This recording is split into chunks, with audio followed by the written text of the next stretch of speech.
detrás de un arado. Me crié trabajando el campo, mas yo nunca me avergüenzo de haber nacido en un rancho.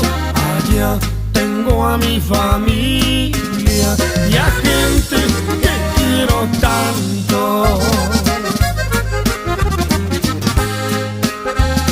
Era un lugar muy humilde, yo nunca voy a olvidarlo. Ahí aprendí que se siente andar sin ningún centavo. Por eso no ustedes